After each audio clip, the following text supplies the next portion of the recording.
आज हम पढ़ेंगे चैप्टर 4 सत्ता के वैकल्पिक केंद्र। ठीक है, तो सत्ता के वैकल्पिक केंद्र का मतलब होता है कि ना जब अमेरिका का वर्चस्व कायम हुआ तो विश्व में सिर्फ और सिर्फ अमेरिका की शक्ति ही रह गई थी। तो सभी को डर लगने लगा था कि कहीं अमेरिका जो है वो इतना ताकतवर ना बन जाए, तानाशाह ना बन जाए। इसके लिए विश्व में वैकल्पिक केंद्र उभर कर आए, जिसमें से सबसे पहले उभर कर आया यूरोपीय संघ, दूसरा था आशियान, तीसरा था शार्क। ठीक है, ऐसे बहुत सारे ऑप्शन उभर कर आए जहाँ पर लोगों को लगा कि हाँ, अगर हम इसके साथ नहीं रहेंगे तो हमारे पास ये और भी ऑप्शंस हैं। विश्व के अंदर क्या हुआ था, अमेरिका की शक्ति जो है वो 1991 के बाद बहुत ज़्यादा बढ़ती चली गई थी। पूरे विश्व में अमेरिका का वर्चस्व कायम हो चुका था। तो 1991 के बाद 1991 के बाद विश्व में अमेरिका की शक्ति थी।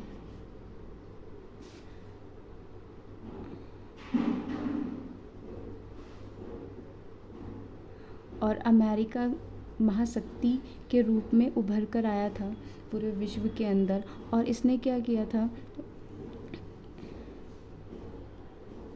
इराक में जब युद्ध हुआ तो एक बार युद्ध करने के लिए संयुक्त राष्ट्र संघ ने इसे परमिशन दे दी थी। ठीक है, इजाज़त दे दी थी कि जाइए आप युद्ध करिए। मगर जब दूसरी बार यहाँ पर इन्होंने कार्रवाई करी थी तब इन्होंने यूएनए की भी बात को नहीं माना था और इन्होंने यहाँ पर क्या दिखाया था, अपना वर्चस्व दिखाया था। जब इराक के साथ इनकी लड़ाई हुई थी, जिसे कंप्यूटर युद्ध भी कहा जाता है, ठीक है, और इसके अंदर क्या हुआ था कि 75% जो सेना थी वो सिर्फ और सिर्फ अमेरिका की थी। ठीक, और 35% जो सेना थी वो 34 राज्यों की थी, देशों की थी। तो यहाँ पर भी क्या दिखता है, अमेरिका का वर्चस्व दिखता है। अगर हम आर्थिक व्यवस्था की बात भी करें तो यहाँ पर भी सिर्फ और सिर्फ अमेरिका का ही प्रभुत्व कायम था। तो इस तरीके से पूरी तरफ यहाँ पर भी राजनीतिक तौर पर भी देखें तो अमेरिका ने क्या करा था, जब दूसरी बार इराक पर अटैक किया था तो उसने कहीं ना कहीं ये सोचकर अटैक किया था कि वो इराक के अंदर वहाँ की तत्कालीन सरकार को हटाकर लोकतंत्र को स्थापित करेगा। ठीक है, तो वो अपनी राजनीतिक शक्ति का भी प्रदर्शन वहाँ पर करना चाहता था। तो पूरे विश्व में वो राजनीतिक, आर्थिक और सेना के दम पर बहुत ही बड़ा ताकतवर था। तो पूरे विश्व में क्या था कि अगर लोग इस तरीके से अमेरिका अपना वर्चस्व दिखाएगा तो कहीं ना कहीं वो क्या हो जाएगा, वो तानाशाह बन जाएगा और विश्व के पास कोई ऑप्शन नहीं बचेगा इसके सामने झुकने का। लोग इसके सामने झुकते रहेंगे। अगर वहीं पर सोवियत संघ का अगर विघटन नहीं हुआ होता 1991 में तो क्या होता, वो हमेशा इसके पास लगाम लगा कर रखता है ना, बट वो तो ऑप्शन रहा ही नहीं। तो इस तरीके से अमेरिका के वर्चस्व को कंट्रोल करने के लिए तो विश्व में नए नए केंद्र उभर कर आए, जो जहाँ पर हम अपने व्यापार कर सकते हैं, अपने देश का विकास कर सकते हैं। क्योंकि कहीं ना कहीं अगर हमें विकास करना है तो हमें कहाँ पर डिपेंड होना था, अमेरिका पर डिपेंड होना था। और कहीं ना कहीं हमेशा डर रहता कि हम अमेरिका के गुलाम ना बन जाए, या फिर कहीं ना इसकी बातों में हाँ में हाँ हमें करना पड़ेगा। तो वैकल्पिक केंद्र में सबसे पहले उभर कर आया यूरोपीय संघ।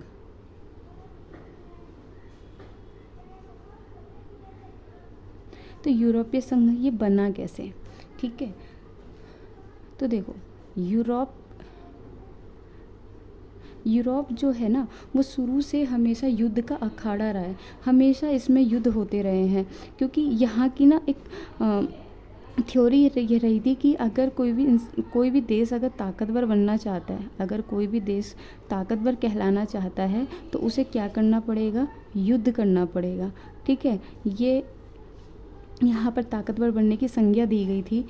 और इसी के वजह से बहुत सारे देश जो थे वो दूसरे देशों को क्या करते थे, अपना गुलाम या उन पर कब्जा कर लेते थे, जिसके वजह से आगे चलकर हमें यहाँ पर 1914 से लेके 1918 के बीच में प्रथम विश्व युद्ध देखने को मिला था। ठीक है, प्रथम विश्व युद्ध देखने को मिला था। इसके बाद 20 साल बाद दोबारा यहाँ पे विश्व युद्ध हुआ और 1939 से लेके 1945 तक ये युद्ध चला था, जिसे द्वितीय विश्व युद्ध के नाम से जाना जाता है, जो कि पहले वाले विश्व युद्ध से कई गुना ताकतवर भी था, क्योंकि इस समय जो थे लोग, इनके पास मशीनरी हथियार थे, बहुत सारे नए नए हथियार आ चुके थे, जिसमें लाखों लोगों की जान गई थी। तीसरा, शीत युद्ध का दौर आया,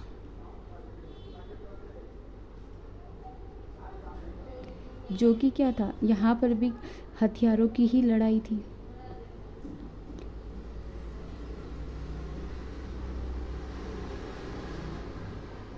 तो पहला और जो दूसरा युद्ध रहा है, उसमें सबसे ज़्यादा किसका नुकसान हुआ है? आर्थिक नुकसान हुआ है।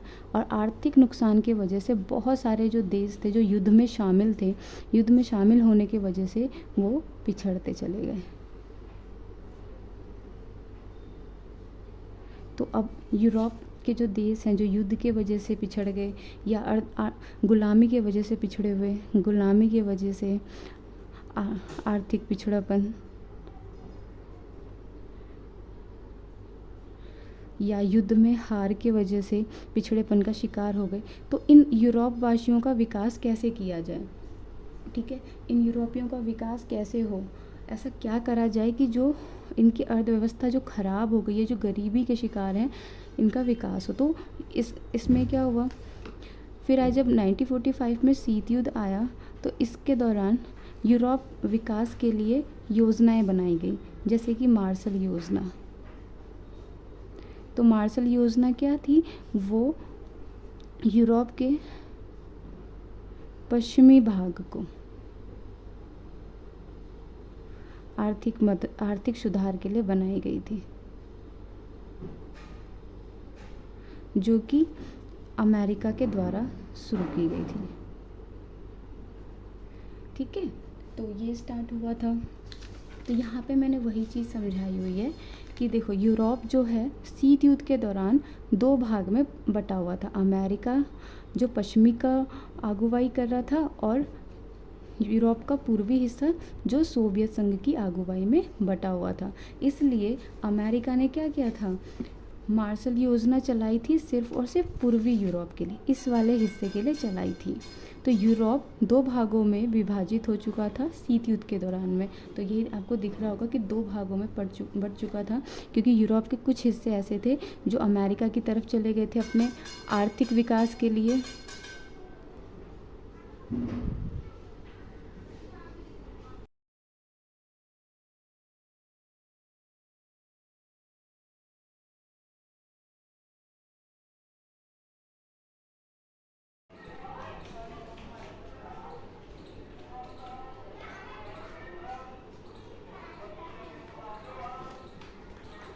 इसमें हम पढ़ेंगे यूरोपीय संघ के बारे में। ठीक है, तो यूरोपीय संघ की स्थापना जो है वो 27 देशों से मिलकर हुई है, यानी कि इसमें 27 देश शामिल हैं। स्टार्टिंग में इसमें 6 देश शामिल थे, ठीक है, जिन्होंने कोयला व स्टील व्यापार किया था, और जिनमें इनको बहुत ज़्यादा फ़ायदा हुआ था। ठीक है, फिर 6 से ये आगे जुड़ते चले गए, और 1991 तक आते आते इसमें 27 देश शामिल हो चुके थे, क्योंकि 1991 में विश्व की जो सबसे बड़ी महाशक्ति थी सोवियत संघ, तो यूरोपीय संघ की स्थापना, ठीक है, 27 देश इसमें शामिल हैं। स्टार्टिंग में इसमें 6 देश शामिल थे, जो कि 1952 में ये एक संघ बना था, कोयला व इस्पात संघ, यानी ECSC। ठीक है, इसकी स्थापना हुई थी, जिसमें 6 देश शामिल थे, और इसको बहुत ज़्यादा अच्छा फ़ायदा मिला था। इसके बाद धीरे धीरे करके इसमें जो राज्य हैं वो जुड़ते चले गए, और 1991 में जब सोवियत का विघटन हुआ, तो सोवियत के विघटन के साथ इसमें 27 देश शामिल हो गए थे, क्योंकि कुछ राष्ट्र ऐसे थे जो सोवियत संघ में जो लोकतंत्र और पूंजीवादी व्यवस्था को अपनाना चाहते थे, और वो यूरोपीय संघ की तरफ चले गए थे अपने आर्थिक विकास के लिए। ठीक है, फिर उसके बाद क्या हुआ, यूरोपीय संघ की जो परिषद है वो 1949 में यूरोपीय परिषद गठित की गई थी, ठीक है, गठित की गई थी, मगर इसने सही ये जो है 1967 1 जुलाई 1967 में यूरोपीय जो परिषद का मतलब है एक तरीके से जो राजनीतिक तौर पर कार्य करती थी, जो नियम कानून को देखती थी, यानी कि एक तरीके से इनकी संसद हो, ठीक है, यूरोपीय संघ की जो संसद थी उसकी स्थापना जो गठित की गई 1949 में, फिर 1 जुलाई 1967 में ये अनौपचारिक तरीके से काम करती थी, ठीक है। इसमें अभी और भी कानून व्यवस्था बनाया गया और उसके बाद ये अब जो है औपचारिक रूप से काम करती है। 2009 से ये औपचारिक रूप से काम करती है, ठीक है, और ये राजनीतिक तौर पर काम करती है। इसमें हर जो 27 देश शामिल हैं उनकी जो मंत्री है, उनकी जो सरकार है वो इसमें भाग लेती है, कार्य करती है। उसके बाद आर्थिक समुदाय बना 1957 में, जो यूरोप की अर्थव्यवस्था विकास के लिए बनाया गया था, ठीक है।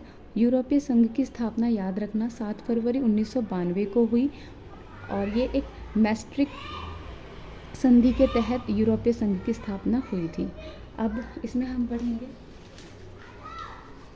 यूरोपीय संघ की स्थापना का उद्देश्य क्या था।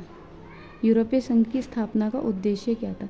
सबसे पहले इनका उद्देश्य ये था कि ये यूरोप में क्या करेंगे, आर्थिक विकास करना चाहते थे, क्योंकि जो देश दूसरे विश्व युद्ध और प्रथम विश्व युद्ध की वजह से पिछड़ गए हैं, प्रथम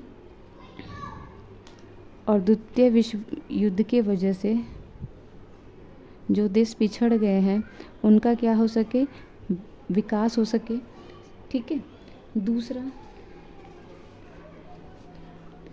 शांति स्थापित करना, ये इनका काम था। तीसरा, एकता बनाना, राजनीतिक सांस्कृतिक विकास करना, ठीक है। इसका उद्देश्य ये था, एक समान मुद्रा होगी, यानी कि यूरोपीय संघ की जो स्थापना हुई थी इसमें एक समान मुद्रा की बात की गई थी कि जितने 27 देश जो इसमें शामिल हैं